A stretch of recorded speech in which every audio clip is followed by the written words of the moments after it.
This is the centuries-old flag of the Sovereign Military Hospitaller Order of St. John of Jerusalem, of Rhodes and of Malta. Most know it by a different name, the Knights or Order of Malta. And while it has survived for centuries, relatively few have a grasp on its primary mission or the extent of its reach. The Order of Malta began simply as one man took action long ago in 1048. There was a chap named Gerard, and he was a tertiary with the Benedictines, and he decided he wanted to become a monk. It was just before the Crusades, but there was certainly this pilgrimage, this movement of peoples towards Jerusalem, towards the Holy Land. And he realized that these people needed assistance. And what he decided to do with a few of his friends, they debunked from their homeland of Amalfi, the very bottom of Italy, and off they went to the Holy Land.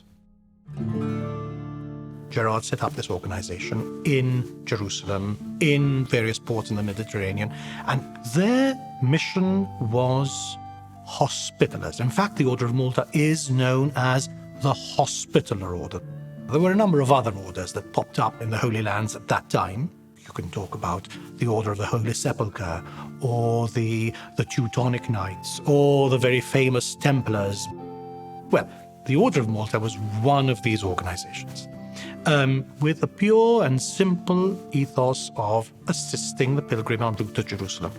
Well, this organization grew quite substantially, so much so that the symbol of the Order of Malta became the symbol of, the first aid symbol, if you like.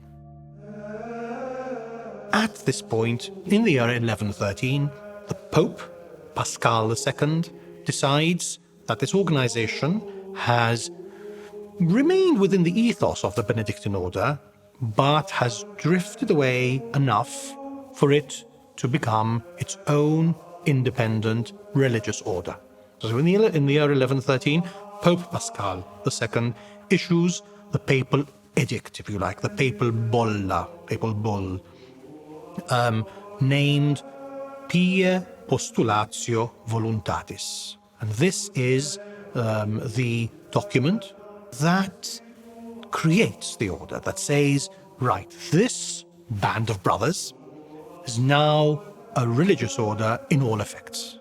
And that is the point at which this organization becomes a proper religious order, a fully independent organization that can act independently, reporting to Rome, reporting to the Pope, of course, but directly to the Pope, rather than having to go through another sub-organization, and giving it the right to freely elect its own leaders. So it is now fully independent to all effects. In the face of near constant danger, the order reached an undesirable yet inevitable conclusion. Providing medical services alone is not enough, because they and their patients were being attacked by bandits, by marauding tribes, by perhaps even the Ottomans at that point. So they thought, hang on, why don't we try and learn how to defend ourselves? And that's the point at which the Order of St. John of Jerusalem decides to bear arms. That's the point at which they learn how to fight. The point at which this organization now becomes not simply a religious order, not simply a hospitaller order, but also a military one. Eventually, the order fled Jerusalem for Cyprus in 1291. But with growing instability on the island, the order bolted for Rhodes in 1310. Because Rhodes is a period of 250 years or thereabouts. The Great Siege of Rhodes, here unfortunately for the order, ends on the wrong note, with defeat, but honorable defeat. It ends with Suleiman the Magnificent being so impressed by how brave these relatively elderly men were in battle, and how well they commanded their troops, and what they did, and how honorably they fought, But he thought, look, I can't sort of execute them. I can't just banish them. I want to give them full military honors. And that's exactly what he did. The order was allowed to leave Rhodes with everything they could carry. I'm not sure whether they were allowed to carry ammunition and armaments, but they certainly were able to leave with all their cultural and religious artifacts. They wandered around southern Europe for a while until Charles V, the Holy Roman Emperor, thought, this is an elite group of warriors. At this point in time, he's not terribly interested in their hospitaller works. He's far more interested in their military strategy and what they can do militarily. And he thought, this is a good plug for my southern border. And so he grants Malta to the Order of St. John to protect the southern border of Christendom. And of course, this is where we start referring to it as the Order of Malta. In 1565, the dream of focusing on the Order's humanitarian mission once again vanished, when the same Ottomans who drove the Order from Rhodes attempted to sack Malta. When the Knights of Malta turned the Ottomans back, it changed the course of history and was written about around the world. There was this wonderful quote from Voltaire, who said, "Rien est plus connu que le siège de Malte." Nothing is as well known as the Siege of Malta. Why? Because it was a seminal moment. It was a pivotal moment. The Great Siege of Malta was such an important turning point in European history, because had Malta fallen, then it is quite likely that you and I would be speaking Ottoman at the moment.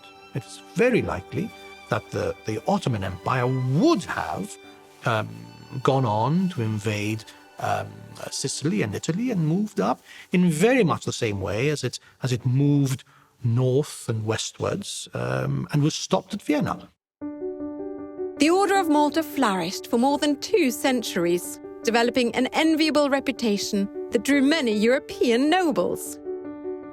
Any aristocratic family at the time would want to provide for the entire family. So generally what would happen was that the first son, the eldest son, would generally be trained, be schooled to take over the family estate. The second son and the third son, and so on and so forth, would generally join the army and make a career there, or join the church and eventually hope to become an archbishop or a cardinal somewhere, perhaps even pope. The others would join the Order of Malta, because the Order of Malta had made such a great name for itself. The order was thriving, but in 1798, Napoleon invaded and drove the knights from Malta. Finally, in 1834, the order found a home and shed its military, carving out a very small state in Rome.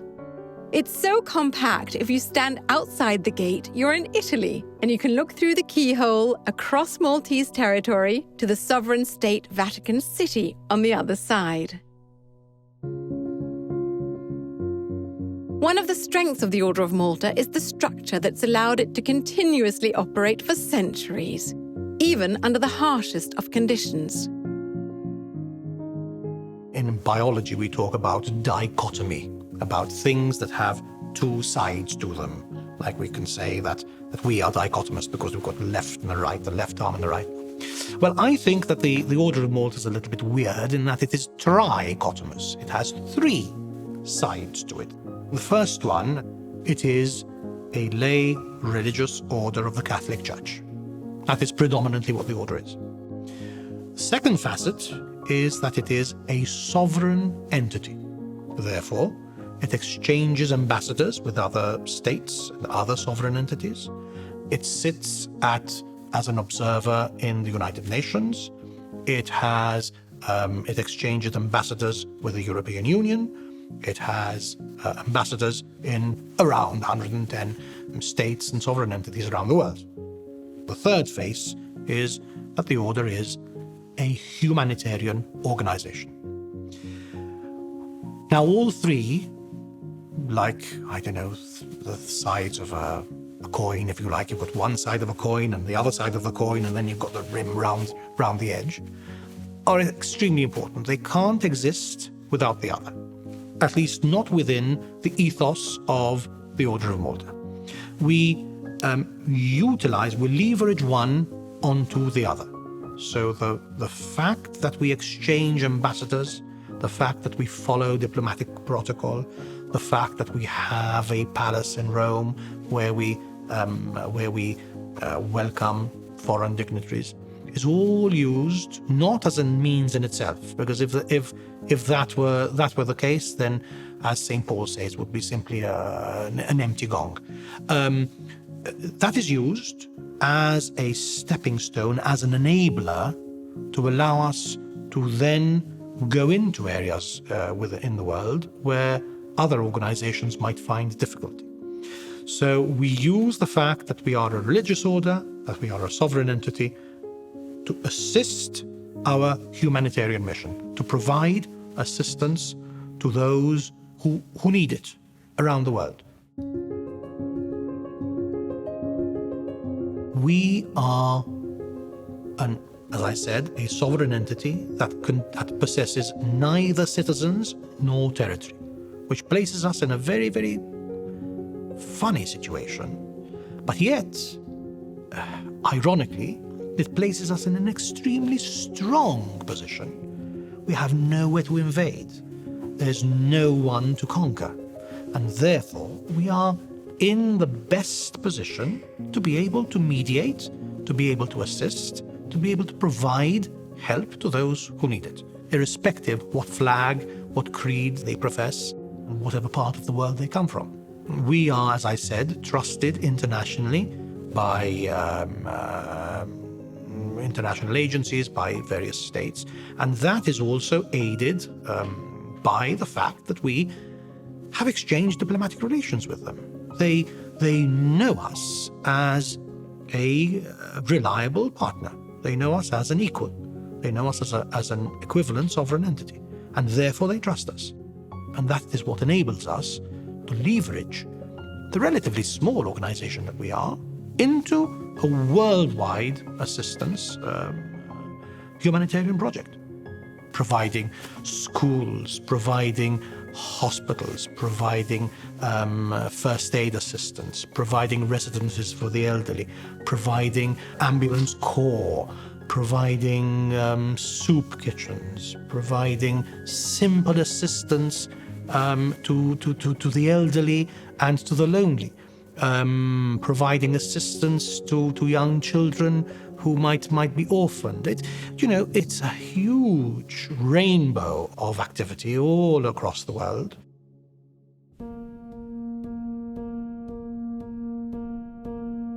The Order of Malta is neutral, it is impartial, it is apolitical. For it to remain so, for it to remain relevant, it must respect the laws of the land, whether or not it agrees with the laws of the land. What it must also do is provide humanitarian assistance to those who need it. So it must never be involved in assisting a person to move from place A to place B. So it must never be involved in the pull effect. But once the individual is presented to us, once there is a person who reminds us of Jesus Christ, because that is what we are, we must see the face of our Lord in the sick. That's why we are a religious order, together with being a humanitarian organization. Otherwise, we'd simply be one of the other organizations that do an enormous amount of good. But we do it because we genuinely, truly believe that, as our Lord told us, that what you do to the least of my brethren, you do to me. And that is why we do it. One of the top, perhaps the item that is topmost on our agenda is assisting in the refugee phenomenon. Now, we try to also be proactive about it. We firmly believe that the only way to stop the phenomenon of migration is to make life in their country of origin pleasant and bearable. I mean, look at what we do in Sudan. And look at what we do in the Congo, and in so many other countries in Africa, by providing schooling, by providing assistance to women and children, by providing assistance to people who want to better themselves. The reach of this relatively small organisation is unmatched in the modern world, and supported by a highly unusual pool of talent. The Order of Malta is blessed with around 35,000 to 40,000 members, but 85,000 permanent volunteers and 25,000 members of staff. So salaried members of staff who are employed by the Order of Malta directly or by one of its agencies. But we also have a number of strategic partners all over the world, and therefore we assist each other in providing expertise on the ground. While the people are critical, the Order has another advantage. We are trusted by governments, by local agencies, because we know we can assure them that every cent that is received through donations or through grants is channeled into the project itself. The Order of Malta is self-sustaining. Every member of the Order contributes an annual subscription. Everyone provides a little bit once a year to make the organization self-sufficient. And then everything else that is donated goes towards the project itself. To continuously achieve enviable results, the Order has long had a clear and focused organizational structure. Essentially, the Order of Malta is divided as follows. At the very top, you have the Grand Master. Alongside, you have the actual government of the Order. You have what we call the Sovereign Council. Now, the Sovereign Council is a group of elected individuals who run the Order's government. So you have our Prime Minister, who we refer to as the Grand Chancellor, and we have our Minister of Finance, who we refer to as our Receiver of the Common Treasure, and you have our Minister for Health, who we refer to as our Grand Hospitaller. Beneath those, or alongside those if you like, we have what we call the Government Council. Now, the Government Council is an advisory body that sort of assists the Sovereign Council to carry out its mission. So it tends to be the liaison between the Sovereign Council and the various other entities of the Order throughout the world. Surrounding what I've just described, you have what we call the Grand Magistry, therefore the government, the civil service, if you like, of the Order of Malta, which together forms the administrative government of this organization. Now, all over the world, we have the local entities of the Order of Malta. And these can take one of three forms.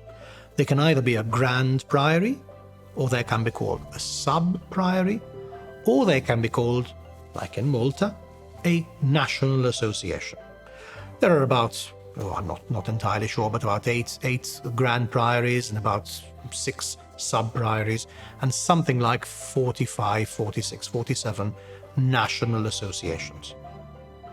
These entities run the various philanthropic, humanitarian, ceremonial activities. We also have our various volunteer corps, and these then in turn report to the National Association.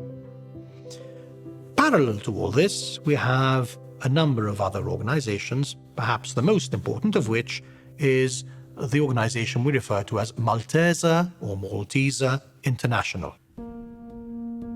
Now, this is the rapid response unit, if you want to call it that, of the Order of Malta. This is multinational and international, and it will generally coordinate our international response when an emergency occurs. So if there's an emergency that's quite local and that the local association can deal with, fine. If it is either a place where the Order of Malta is not present with an association, or it is a catastrophe that the local association cannot deal with on its own, in comes the cavalry, if you like, where Maltese International will fly in within hours to provide assistance.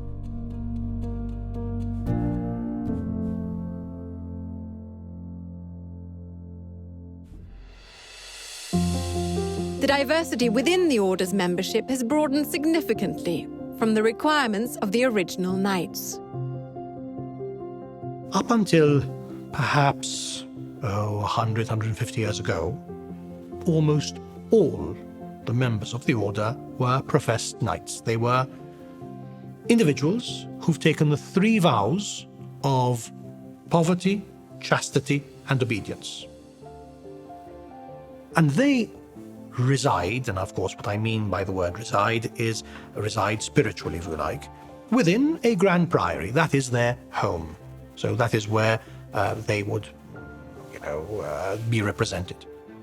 The national associations then is the home for the rank and file members of the Order, those who are not professed, and nowadays form by far the majority.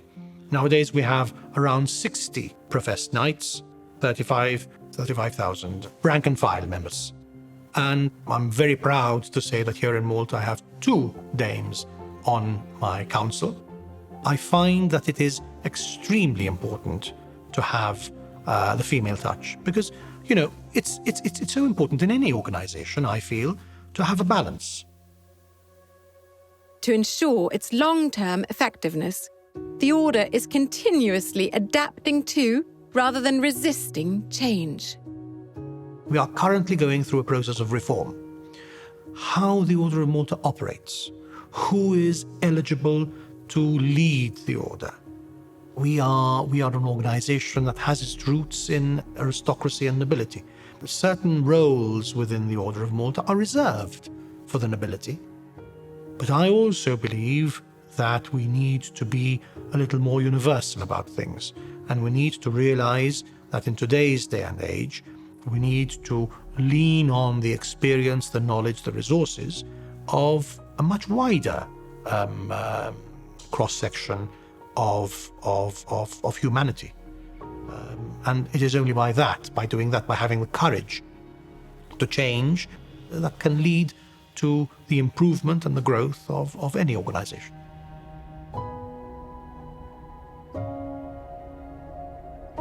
It is wonderful to see that this ancient organization that so many people think of and have this image of as a knight in shining armor, actually is there using his or her abilities and connections and international agreements simply to provide assistance on the ground to those who need it the most. You come in, we'll give you a haircut, we'll treat your feet, we'll wash your clothes, we'll give you a bowl of hot soup, and we'll assist you where we can. That is the real armor of the Order of Malta today. That's the real sword of the Order of Malta today. The going into the field of battle where the enemy is no longer the Ottoman. The enemy is poverty, hunger, war, natural calamities, the fallout from conflict, the fallout from poverty. I think that is what the Order of Malta is about, and that is what we are fighting today.